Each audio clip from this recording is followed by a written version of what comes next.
Ya, oke. Yang selanjutnya kita akan coba membuat sebuah tabel ya. Bagaimana caranya membuat tabel? Caranya adalah klik insert, kemudian di sini ada table. Ya, kemudian dipilih kita mau bikin berapa kolom dan berapa baris. Kolom itu adalah yang mendatar ya. Ini namanya kolom. Berarti kalau seperti ini berarti 10 kolom ya dan 3 baris. Ya, perhatikan itu. Ya, jadi baris itu dihitung mulai dari atas ke bawah, sedangkan kolom itu dari kiri ke kanan ngitungnya ya. Oke, yang mendatar itu kolom, yang menurun itu baris. Oke, sudah kita insertkan. Misalnya saya mau membuat data siswa ya, ada nomor, nama, kelas, dan alamat begitu. Berarti ada sekitar saya mau pakai 4x8 misalnya. Oke. Ini kolom yang pertama. Kolom yang pertama itu berarti ini semua ya. Ini kolom pertama, ini kolom kedua, ini kolom ketiga, dan yang terakhir ini kolom keempat. Terus ini ya, ini semua baris pertama. Ini semua baris kedua. Ini semua baris ketiga dan seterusnya. Paham ya masalah kolom dan baris? Sekarang nomor yang pertama, kemudian nama ya, kemudian kelas dan alamat. Oke, seperti ini. Nah, ini kan belum sesuai ya ukurannya. Bagaimana caranya biar sesuai? Tinggal di drag saja atau digeret saja ya. Klik di garisnya kemudian ditarik, atau boleh juga di sebelah sini. Oke, paham ya? Terus ini juga sama seperti itu. Oke, kalau kita mau kolom ini sama lebarnya ya, maka di sini ada pilihan layout, kemudian ada distribute column. Kalau distribute column dia akan menjadikan kolom tersebut sama lebarnya. Nah, seperti ini. Atau misalnya kalau kita distribute row ya, ini kan nggak sama lebarnya. Kita coba di sini ya, misalnya ini kita blok semua, distribute row. Nah, nanti akan sama tingginya, tinggi barisnya ya, tinggi barisnya atau tinggi row-nya. Nah, sekarang coba kita telaah satu-satu ya menunya yang ada di sini, yang ada di layout. Menu select ini untuk melakukan seleksi atau select ya, blok. Kalau kita select cell ya berarti sel itu yang akan terselect ya. Kemudian misalnya kalau kita select kolom ya, berarti kolom yang ada di kursornya tadi, kursornya kan ada di sini. Berarti nanti yang terselect adalah kolomnya. Seperti itu ya. Oke. Kalau kita select row, nah berarti barisnya yang terselect. Kalau kita select table, berarti semuanya akan terselect. Oke, selanjutnya view grid lines.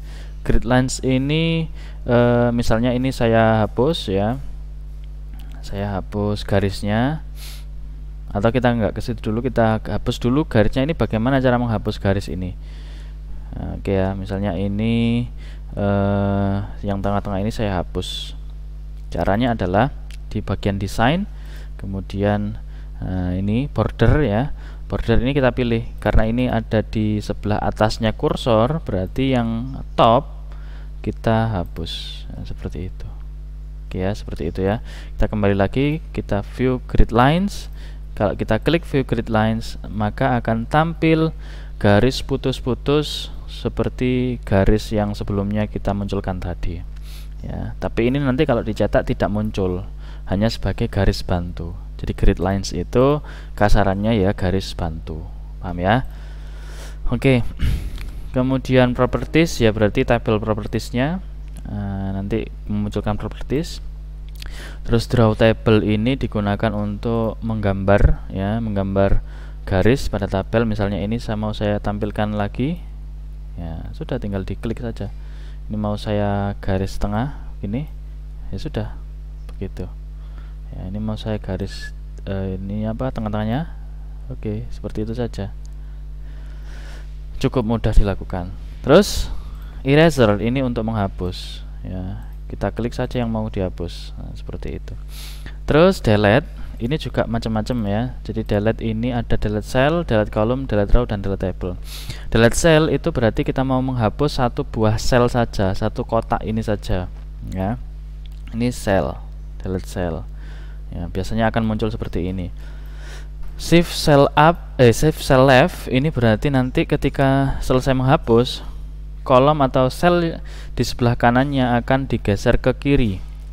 Sedangkan untuk shift cell up berarti sel bawahnya akan digeser ke atas ya.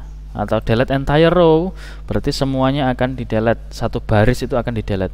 Kalau delete entire column berarti satu kolom yang akan dihapus. Seperti itu ya. Kita coba, kita shift cell left berarti nanti akan bergeser ke kiri ya. Nah, jadi tadi awalnya di sini, karena kita hapus yang di sebelah kiri, maka dia akan geser ke kiri. Oke ya, saya undo. Kalau kita delete ya shift cell up ya, maka seakan-akan di bawahnya ini ada sel lagi dan akan digeser ke atas. Makanya tidak terjadi apa-apa, seakan-akan tidak terjadi apa-apa. Padahal sebenarnya adalah yang ini terhapus kemudian digantikan oleh sel yang di bawahnya, seperti itu. Ya, contoh misalnya ini saya tulis BBB begini ya. Kemudian yang ini saya hapus atasnya ya. Delete cell, cell up. Nah, otomatis tulisannya akan ke atas. Loh, kenapa kok tulisannya pindah ke atas? Bukan tulisannya yang pindah ke atas, tetapi selnya yang pindah ke atas ya. Karena tadi shift cell up ya, kita pilih yang shift cell up. Oke, sekarang coba kita pilih yang delete entire row. Kalau delete entire row berarti saya coba ini saya tulis saya suka fisika. Ini saya tulis saya suka matematika gitu ya. Oke, di sini saya tulis saya suka kimia. Oke, di sini saya tulis saya suka biologi. Di sini saya tulis saya suka ekonomi. Oke, di sini saya tulis saya tidak suka sejarah misalnya. Oke. Misalnya ini saya select kemudian delete cell ya, kemudian saya pilih delete entire row, berarti nanti otomatis dia akan terhapus row yang ini ya. Saya suka fisika, saya suka biologi, saya suka ekonomi ini. Nah ya, terlihat kan ya bedanya. Tadi seperti ini, ketika saya delete bentuknya yang fisikanya itu hilang ya, yang fisika satu baris ini semuanya hilang. Oke, terus lagi kursornya tetap saya letakkan di saya suka fisika ya. Kemudian saya delete entire column. Oke. Nah, yang terderet adalah semuanya satu kolom ya. Ya, jadi satu kolom itu terdelete semuanya. Jadi ini semuanya terdelete tadi ya. Oke, itu bedanya. Sekarang kalau kita delete kolom ya, otomatis kita nggak perlu milih-milih kayak tadi ya. Delete kolom berarti otomatis kolom tersebut yang akan di delete ya, atau kita delete row berarti row tersebut yang akan kita delete ya. Terus delete table ya, otomatis tabelnya nanti akan hilang, terdelete. Oke, seperti itu ya. Oke, sudah. Oke, sekarang kita lanjutkan untuk menginsert sebuah baris atau kolom ya. Coba kita, kalau kita mau menginsert satu kolom atau satu baris ya, di bawahnya baris suka fisika ini, maka kita pilih yang insert below ya, seperti ini. Jadi nanti akan terinsert di bawahnya. Kalau insert above ya, coba kita select yang bawah saja.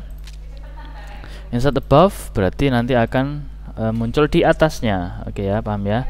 Insert left berarti nanti akan muncul satu kolom ya di sebelah kiri. Kalau insert right berarti muncul satu kolom di sebelah kanan, seperti itu. Terus selanjutnya adalah merge cell. Merge cell ini digunakan untuk menggabungkan dua atau lebih sel ya, dua atau lebih sel dalam satu baris atau dalam satu kolom ya. Jadi contoh, ini saya suka fisika sama saya suka biologi, ini saya mau saya gabung, berarti ini merge cell seperti ini. Jadi nanti akan jadi satu. Loh, apa bedanya dengan hapus tadi? Kalau hapus ini, eraser ini, dia hanya menghapus garisnya ya saja. Oke ya. Oke ya. Yes. Saya ulangi lagi. Terus untuk split cell bagaimana? Split cell itu digunakan untuk membagi. Kebalikan dari merge cell tadi, kalau split cell itu digunakan untuk membagi ya. Coba ini. Split cell. Oke, split berapa kolom, berapa baris? Kalau saya mau dua kolom ya, dalam satu baris, berarti nanti akan ada dua kolom, sebelah kiri dan kanan gitu ya. Nah, seperti ini. Kalau saya mau membagi ini menjadi satu kolom tetapi dua baris ya. Nah, seperti ini. Ingat ya, baris itu yang mendatar. Oke. Row itu baris, kolom itu kolom. Wes. Kalau split table gimana? Kalau split table ya tabelnya nanti jadi dua. Nah, seperti ini. Oke ya. Oke. Selanjutnya autofit. Autofit itu digunakan untuk membuat apa, tulisannya itu fit ya. Fit itu berarti berada di dalam gitu ya. Kalau autofit content berarti nanti ketika diketikkan sesuatu di sini ya, sini ketikkan sesuatu, autofit content berarti dia akan menyesuaikan kontennya, bentuknya ini, bentuk dari selnya itu akan menyesuaikan kontennya. Sedangkan kalau autofit column autofit Windows ya, coba ini seakan-akan nggak efek karena Windowsnya di sebelah sini. Nah, coba sini. Nah, seperti itu ya. Jadi kalau autofit Windows ketika ini terlalu lebar maka akan disesuaikan otomatis ya. Kalau kita pilih yang ke fix column width berarti nanti akan disesuaikan akan difixkan kolom widthnya ya. Jadi ini coba ya, jadi fix artinya tetap, kolom widthnya akan dibuat tetap seperti itu. Contoh ya, ini saya bikin di sini kolom widthnya saya klik ya. Ketika saya ketikkan buahnya ya, dia tidak akan ke kanan ini ya, garisnya itu tidak akan ke kanan seperti itu. Yes, itu ya. Jadi ini fungsi dari autofit. Height dan width digunakan untuk mengatur tinggi dari sel atau dari sesuatu yang diselect ya. Height-nya berapa, width-nya berapa. Width itu berarti lebar, height itu berarti tinggi. Terus distribute row tadi sudah kita bahas untuk mengatur baris tingginya menjadi sama semuanya. Distribute column berarti nanti semua kolom akan dibuat lebar yang sama. Nah, seperti itu ya. Terus sebelah kanan ada line-nya ada 9. Kalau pada umumnya kan ada 3 ya. Di sini ada 9. Jadi left, center sama right, sekaligus juga top, middle sama bottom. Ya, sesuai dengan gambarnya di situ. Kalau misalnya ini saya mau ada di tengah tapi sebelah kiri ya, klik aja yang ini, tengah kiri. Nah, seperti ini. Kalau tengah-tengah ya berarti seperti ini. Kalau tengah tapi bawah ya seperti ini, dan seterusnya ya. Oke. Terus text direction itu digunakan untuk membuat tulisan ini berubah arahnya. Nah, seperti ini contohnya ya. Nah, seperti itu. Terus share margin itu digunakan untuk mengatur margin dalam sel. Margin dalam sel itu sama ya, mirip dengan margin paper kemarin. Margin table itu juga sama, yaitu mengatur jarak tulisan ya dengan garis selnya. Misalnya ini dibuat 0 berarti nanti jaraknya adalah 0. Kalau ini dibuat misalnya topnya 4 atau jangan 4 dah, 1 aja, bottomnya juga 1. Oke. Wah, nanti seperti ini. Jadi ini di jarak 1 cm dari atas, 1 cm dari bawah, seperti itu. Oke ya. Oke. Terus kemudian kalau kita punya nama orang, misalnya Lucky, kemudian di bawahnya ada Angel gitu ya, di bawahnya ada Farida, di bawahnya ada Pelangi, di bawahnya ada Faris misalnya ya.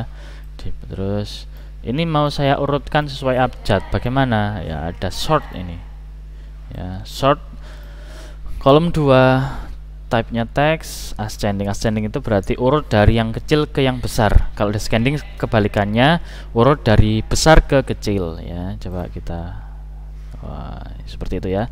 Tadi angelnya di nomor 2, sekarang angelnya di nomor pertama. Oke, seperti itu. Oke, sudah.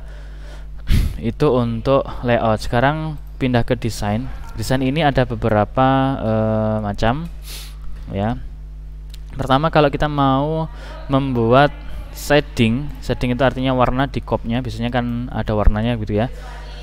Bisa kita pakai shading ya, shadingnya ini. Nah, kita pilih saja warna seperti ini. Oke, udah ya, itu shading, fungsi dari shading.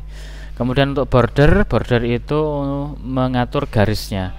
Misalnya untuk yang atas ini saya blok, saya buat tebal garisnya, berarti dari sini ya border, kemudian border and shading, kemudian di sini ada width, membuat tebal. Widthnya misalnya saya buat 3 pt, 3 poin. Nah, nanti akan tebal seperti itu. Itu fungsi dari border. Kemudian misalnya mau juga menghilangkan border di sebelah kanan gitu ya. Ini mau dihilangkan bordernya, garisnya, ya sudah, klik saja yang sebelah kanan. Nah, seperti ini ya. Jadi ini tetap ada 2 sel, tetapi hanya bordernya saja yang hilang, tidak tampak ya, tidak tampak atau tidak tampil seperti itu. Oke, sampai di sini membuat tabel. Nanti bisa lanjut tanya di Discord. Oke.